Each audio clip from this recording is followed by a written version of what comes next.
โอ้โก้ยมานเฮ็ดพวกอีแล้วถูก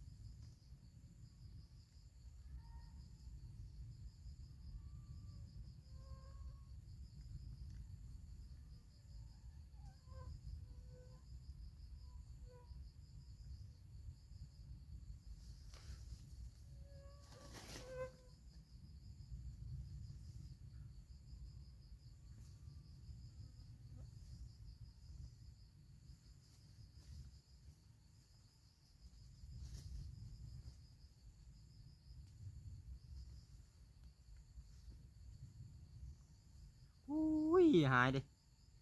มันเป็นกระจูมคือที่นี่นี่พ่อเลย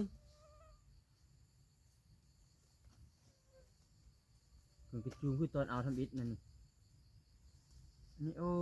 ยบาดมาเลยป้าให้เขาจะเอาน้ำบ่อยมาเลิกเอาป้ามาให้เขาจะเอา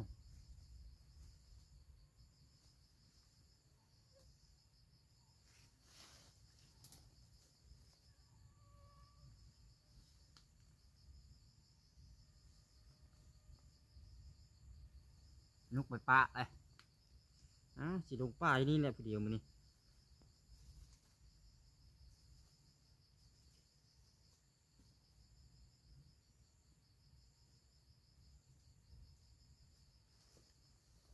จับปลาถ่ายออกมาคนออกมาทำลายด้วยใช่ป่ะเช้ายังไม่ได้จับปลาถ่ายออกมา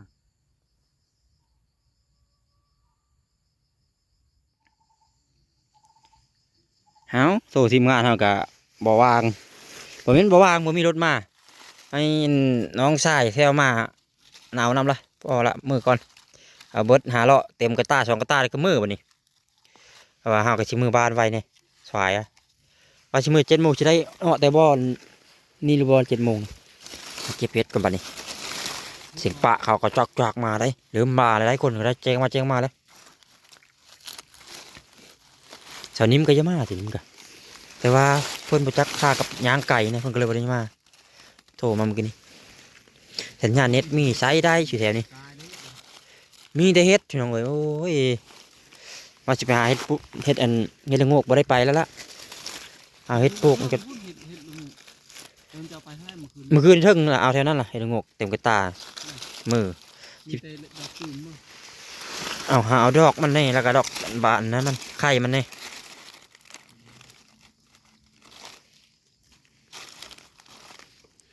นุกคนพุ่นแล้วบ่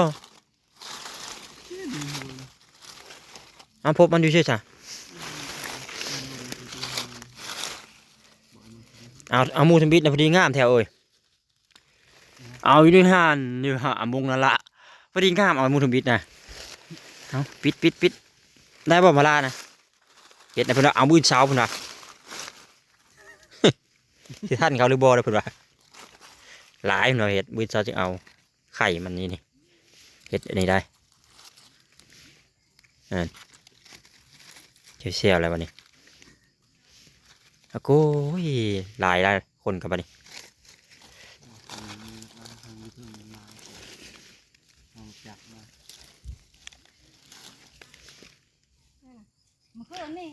บ่มันออกตอนค่ำตอนนั้นบ่ายนั่นกระจูมงามตอนค่ำเนี่ยมันสิเละกว่านี้เฮ้ยวันนี้ครับแม่แถวแล้วไม่อยากออกเลยเฮ็ดมันยังแดงๆนะคอยยังได้ตัวงามแล้วมันที่เอาตัวโอ้มันหลายคนมาเก็บซอยแล้วบัดนี้น้องไผ่มาเลยมีแต่ตัวบ้านบ่มีตัวจุ่มกันตายนี่คือบ่หาสะหาดอกกระจูมมาเป็นแหละดอกบานบ่เอาเลยเอาก็แววของคอยดอกของคอยกระจูกวานทางผืนเนี่ยเบิ้งเฮ็ดเป็นกระตายพี่น้องมันเรือบอนไซอะไรเหลือบอนไซอะไรโอ้ยมันนี่ เจ้ากันนึ่งเห็ดส้ม สนิมก็เยอะมากเอ้ย ไม่ใช่เขาชวนไป เออ ไปหาเห็ดมึงไงอะเก็บแห้งขี่รถจะในอันนั้นกระโปงผิดซ้ำหมดเลย เขาว่าเก็บแห้งที่เมื่อบ้านจังหน่อย โอ้ยเพิ่นว่าเอารถไถไปเอารถไถไปเอาเพิ่นเมื่อกี้นี้แบบโอ้ยคันบ่ยืมมือเบะมือเอายืมมาหาเฮ็ดเลยยืมมือแล้วบ่เอาแล้ว ว่ามัน5ก้อนชาติจังนี้งานเปล่าจะมือไอ้นี่ ยังน่ะเฮ็ดละงกหมดแล้วบ่คือบ่หาไข่มัน จุ่มเดียวนี่ฮันลูกตอนลงมานี่ แล้วมันจะได้จักทงยางเลยไปแต่เช้าเนี่ย โอ้ยมันนี่ได้เฮ็ดละมือไป ใจเย็นๆวัน8 โมงอยู่มื้อให้เขาหาเห็ดได้เขาก็มาส่ง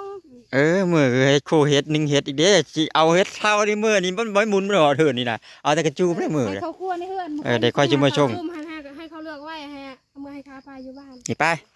ย่างไปหาเฮ็ดต่อ เด้อเขา ทางหลังนี่เด้เบิดแล้วบ่ได้กวาดเบิ่งบ่ โอ้ยเสียดยังลายปะ สิเฮ็ดจังไรมันบ่อยากได้สิไปหาย่างบัดนี้ เอาเลยให้เขาเอาไปนั่นน่ะเขา เจ้าไปหาไปในว่าจิมือก็ได้ มันจะเขาเชียวมือเฮือนให้เขาเอามือ ไปเห็นยัง เอามือมาซองกระตานี่นะ เฮ็ดบ่เฮ็ดนั่นเฮ็ดอีแล้วบ่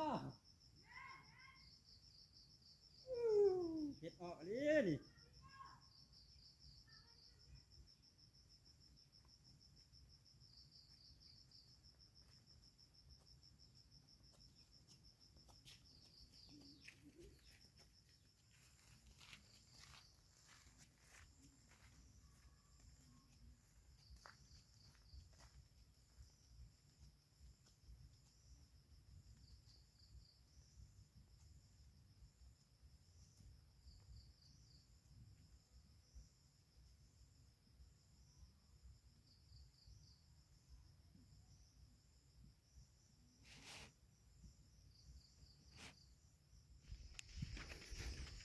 บัดนี้เราสอนจะได้ย่างผู้เดียวได้เลย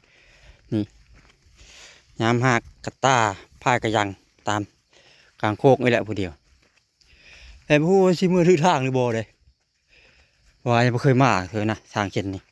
ชินำเบิ่งจึงอ้อซะเด้มันจะกัดก็ได้มันนี่คือจะขึ้นฟ้าขึ้นฝนอยู่ฝนคือจะตกคือจะตกตอนพุ่นละตอนนั้น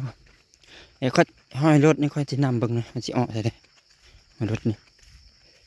อ้อมึงได้แล้วเนี่ยค่อยยื้อทางมืออยู่บ่ไปแล้วบัดนี้พี่น้อยเขาเจ้าปล่อยให้มือผู้เดียวแล้วบัดนี้หลงป่าเจอทางแล้วพี่น้อยทางอ้ออันนี้จำได้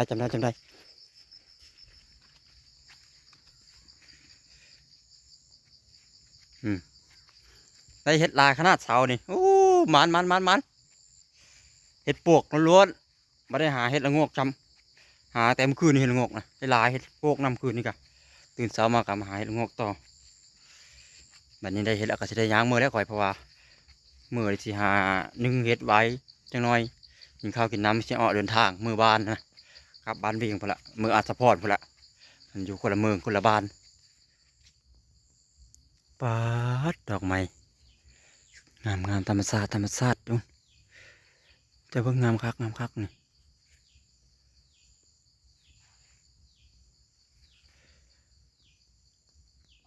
กินข้าวได้หรือว่า ผมอยู่ไปกินข้าวไม่ได้สบายดีเนี่ยตาน้อยไอ้เอาเธอเลยเพียงเลยตัวหาบเห็ดเธอแต่เธอเต้น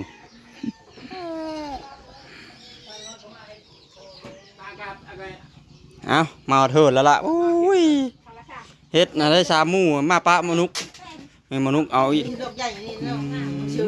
เชื่อเพิ่นหมดบ่มีเนื้อใส่ห่อจะเชื่อบาดมันละบ่เมื่อยละเฮ็ดนี่บ่ไหวเฮ็ดละสาวนี้นี่บ่ไปนี่ใช่มาหาเฮ็ดผ่ะ โยบิจักบนไป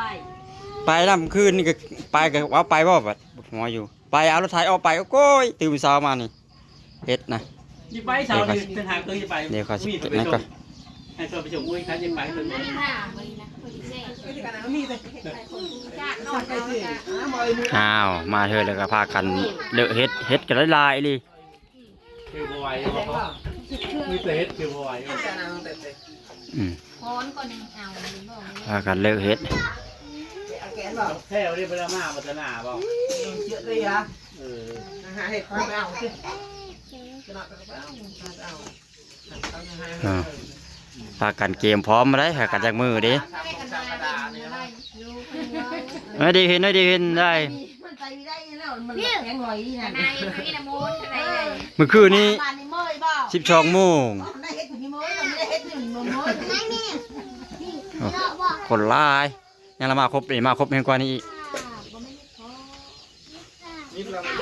ไข่เห็ดละงกอีบ้าออกมาคือหน่อยนี้ไข่เห็ดตาคือเราบ้าออกมา บ้านเลยพาหามพาเอิญนะ ว่าไข่เห็ดละงกเห็ดตามันจะกินมันเขาไม่ว่าไข่ แต่กูมีอะไรขายได้ เอาแล้วบ้านนี้ว้าวบ่คือหมู่หมอนี่ ใครตามไม่ดูแล้ว ใครจะตามดูมัน มาแล้วก็ชามใหญ่นี่ก็คักเอา เอาแล้วนะ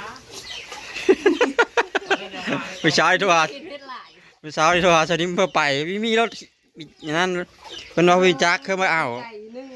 นะเลยว่าไกลๆขี้คันเนี่ยขี้คันมาขี้คันไปยี่มือเนี่ยดียี่มือจะมาเอาอยู่ด้วย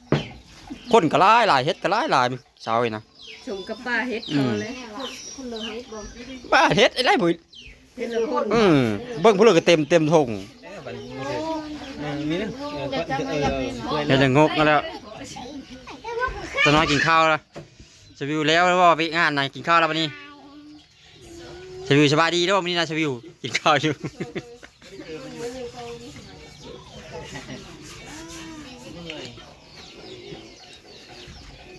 สิมาเบิ่งผลงาน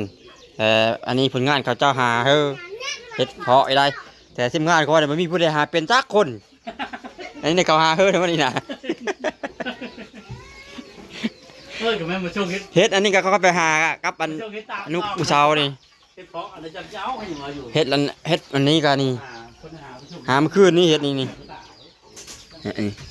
ไข่มันเลยอันยังอะไรยังมาเฮยตะหนาบุไข่เฮ็ดนี่เฮ็ดงกนี่ตาตัว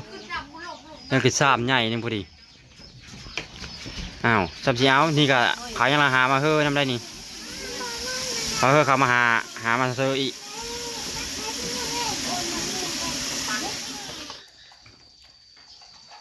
วันนี้จะได้เอาไปเอาเฮ็ดมันเขาเจ้าก็แล้วก็ไปจบเอาเฮ็ดละงกมันคือเนี่ยไข่มันนะทันใหญ่นะตื่นเช้ามาก็จะไปเอาเฮ็ดทำน้องสายหรือว่าน้องไผ่ตะหน้าเพิ่นพุ่นละออกไปเมื่อวานนี่พุ่นละบ่อยเพิ่นหาไว้เมื่อวานนี่จะออกไปเอาดีมากกับมือเลยได้ให้ทางอันแม่นกแต่หรือว่าแม่ตาน้อยสาวนิ่ม1 บ้านท่ากับแม่ในเงิน1 ท่าตะบานเอามาฮอดแล้วได้พอเลยได้ป๊าดอยู่8 ปีก็ไม่มีผู้เอาน้อยอีละน้อยเห็ดปวกงามมาลิหุ่นนี่โอ้โหมานเห็ดปวกอีกแล้วนั่นล่ะโอ้โห8 ปีก็ไม่มีผู้เอาอีกเอา โอ้มือนี่เมื่อแล้วมือนี่เห็ดลายมาพาเพื่อนนั่นหน่อย อ้าว ฟื้นชอบนี่อันนี้ที่เมื่อคายเลยเป็นแบบนี้นะวันนี้ เอาก็ชอบมาเลยเรานี่มาร อบนี้นักกว่าเก่านี่เอ้ยเขาไปได้มานำโทรน้องมาห้ามด้วยนี่พี่ลึกมันมาอีกแล้วเห็ดปวกอ๋อ หุ่นเห็นน้อยก็เอาพ่นเอาพ่นพุ่นหมู่เดียวกันมันลาบพุ่นเฮ้ยฟังนี่ก็มีละน้อยปืนหา มาพวกอีนักเรียนราคาละ เห็นบ่ฮอนปอดหุ่นเบิ้งละน้อยลุงฉีนั่นก่อนเบิ้งปอดจะเบิ้งนี่มันขึ้นหัวโพนไปเลยนะอู้พี่น้องเอ้ยขันอยู่บ้านคอยนี่ค่อยได้เงินหลายอยู่เขาจับมาซื้อถึงบ้านเลยได้ฮอดบ้านเลยได้นี่เห็ดปวกนี่นะโลละ100,000กีบพอแพงหรอกเพราะว่าราคาเห็ดมันลงมันหลายใช่ฮะอีลุงยักมือก็ไม่ได้มือเลยมันนี่หาเห็ดแล้วมันนี่โอ้ยหัวมันเนี่ยมันหลายครับ ตาเราเบิ่งชัดทางนี้เคี้ยวนี่เขาบริเคี้ยวแต่เขาผ่า เขาบริขี้ไม่ว่าจริงๆเขาเลี้ยวมันก็เห็นมันบานมันเลย เนี่ย มันเห็นแล้วมันเห็นเขาก็เอาหมดแหละนี่ได้นี่เห็นบ่นี่ อ้าวบัดนี้เอ้ยเฮ็ดนี่กันเนาะจนเบิ่งสิบ่เห็นละ ซักจับแมวแพ้แล้วท่านี่บ่แมวขายแมวบางอย่าง แรงมาให้ได้นี่กำลังออกให้มาเลย นะนี่เฮ็ดนะสำนี้นะเอาบ่ได้เดี๋ยวให้อีพ่อมาเอาอีละอันนั้นรีบแห้งลีนี่นี่ให้กำลังมาให้มาทอดนี่เฮ็ดแล้วนี่นะนี่นะ อะไรนะ นี่เฮ็ดแล้วนี่เฮ็ดเป็นปลาโลนี่ อ้าว ทำไมมันน้อยคักบ่เห็นแล้วใบตอกปกอย่างลุมนี่ เฮ็ดแล้วนี่พันแมลงเนี่ยใหญ่กว่านี้ นี่แต่นี่บ่มีออกแล้ว แล้วไปเลย โก้ยหาเฮ็ดละงอกก่อนไปนี่เห็นเฮ็ดละงอกเอาเฮ็ดละงอกก่อนโอ้ยบาดเลยมีแต่ดอกเดียวนี่บ่โอ้ยดอกเดียวพี่น้องเอ้ย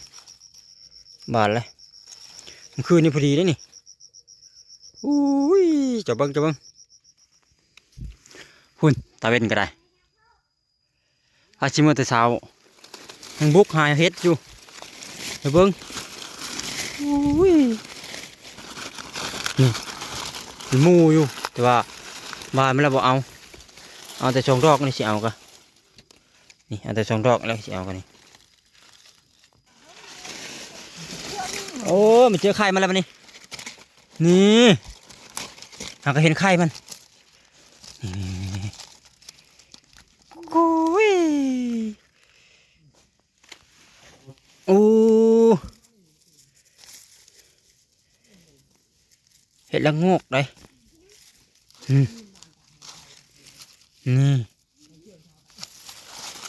นี่โอ้ยเป็นหมูอยู่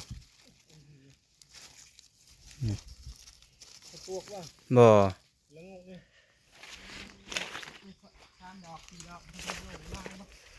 มานิกแตะไปเลย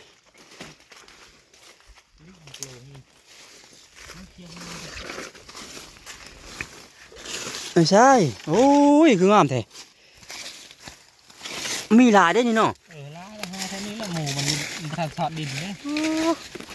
มันทันขึ้นมาแปลนนะ เชียร์มึงเชียร์เนี่ยเชียร์ โอ้หาเห็ดพี่น้อยเมยมาเท่าละเขากับเมยท่าเลยจากที่อบ7 โมง 8 โมง 9 โมงกว่าเลยให้10ละเห็ดก็กะได้หลายอยู่นะก็จะได้พากันมือแบบนี้ พ่อนั่งหลังได้เหรอเสือ โอ้ยมาในเครื่องทางรถกระซอมาแตกบ้าเลยมาฮอดบ้ามาฮอดแค่เมืองเปลี่ยนนี่จักวงตระบีกันนะของดีนะดีชุดละอยู่ในหานโอ้ยเปิดเลยอันนี้กัดนะจะเบิ้งโอ้ยคุณจนนี่กันนี่มันกัดนะเห็นบ่โอ้ตัวฮ้อนพี่น้องเลยถูมาแต่มึงบ้านนั้นบุบ้านน้าบ่าวบ้านน่าจันได้เขาเจ้าเอิ้นว่านี่โอ้จับจนบ่ได้ฮ้อน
โก้เมื่อยดิหากว่าพายใหญ่เขาเอิ้นว่าพายห้อยมาเหย่าเลยพายในความกว้างความใหญ่พิลึกขามากับกินข้าวนี่ขามือกับกินข้าวอยู่นี่ตอนนี้บ่ายโมงนะขามา12 โมงต้องปังเนี่ยบ้องพุ่งพังควาย โยกลูกเอาเลยปลาใหญ่กับพอตัวได้คือกันพอตัวได้ปลาใหญ่คือมีพระมากินดีกว่าเลยอืม มันทุกคนเลยอย่างนี้ อะโกยโยเฮ้ยชนิมแล้วเธอหน้านี่คือชีโชดกับฮึและแบบนี้นะแล้วเสด็จแล้ว ไก่พวกเคยพ่อมายุ่ง เดี๋ยวพอมานี่มีไก่นั่งเป็น7 คน ให้กินข้าวก่อนเดินทางต่ออีกเลย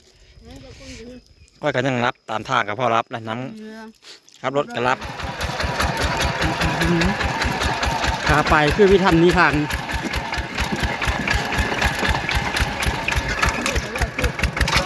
อุ้ย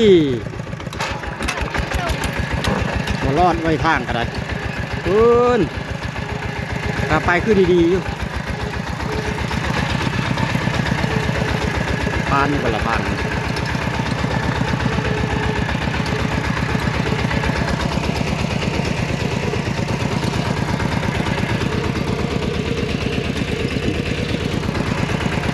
ทางกันได้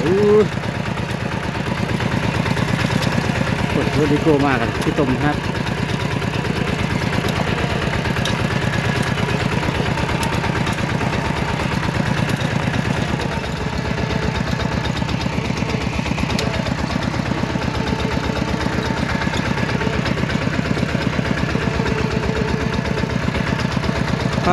ตัว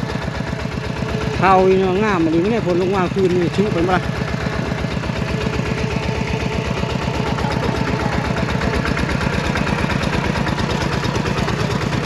คือได้อันคือดำอยู่ได้มันก็ได้ว่าน